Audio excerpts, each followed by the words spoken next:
Welcome back to part 3 of the Python full course for beginners. So far, you learned what Python is and how Python stores data using variables and data types.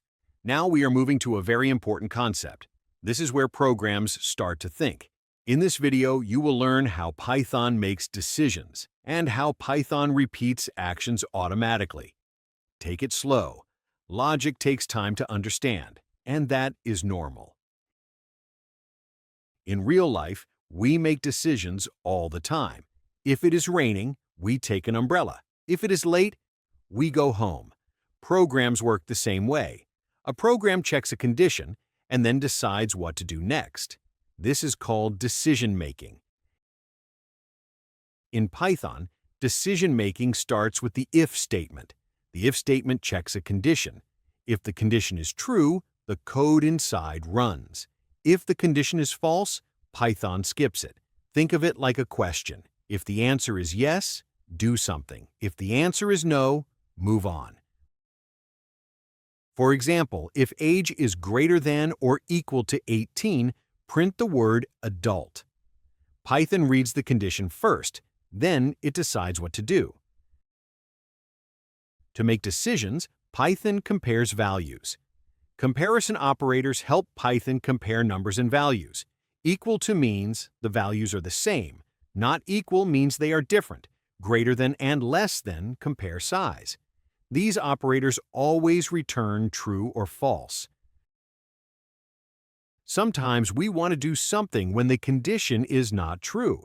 This is where the else statement is used. If the condition is false, the code inside else runs. Only one else is allowed for each if. Sometimes one condition is not enough. We may need to check many possibilities. This is where elif is used. Elif means else if. Python checks conditions from top to bottom. The first true condition runs. The rest are skipped. Order matters a lot here. Now let's talk about repetition. Loops allow Python to repeat the same code many times. Without loops, we would need to write the same code again and again. Loops save time and reduce errors. A for loop is used when you know how many times something should repeat. Python goes through each step one by one and runs the code inside the loop. For loops are very common and very powerful. A while loop works a little differently. It repeats code as long as a condition remains true. If the condition never becomes false, the loop will never stop. This is called an infinite loop. Always make sure the condition changes.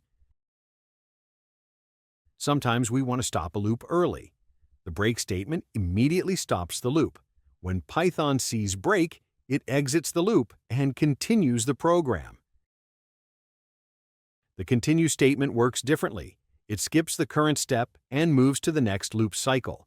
The loop continues, but one step is ignored. Break stops everything. Continue skips one step. Understanding the difference will help you write better logic. Let's think about a simple problem. Check if a number is even or odd. We use logic. We check a condition. We print the result. This is how real programming problems are solved. Flowcharts help us understand logic visually. They show where a program starts, where decisions are made, and where loops repeat. Flowcharts are very helpful for beginners. Before writing code, thinking with a flowchart makes logic clear. In this part, you learned how Python makes decisions, if, else, and elif statements, how loops repeat actions, for loops and while loops, break and continue. These concepts are the foundation of programming. If this felt challenging, that means you are learning something important. Do not rush. Practice slowly. In the next part, we will learn functions and collections. This is where Python becomes even more powerful. This is the end of part 3. Thank you for learning Python.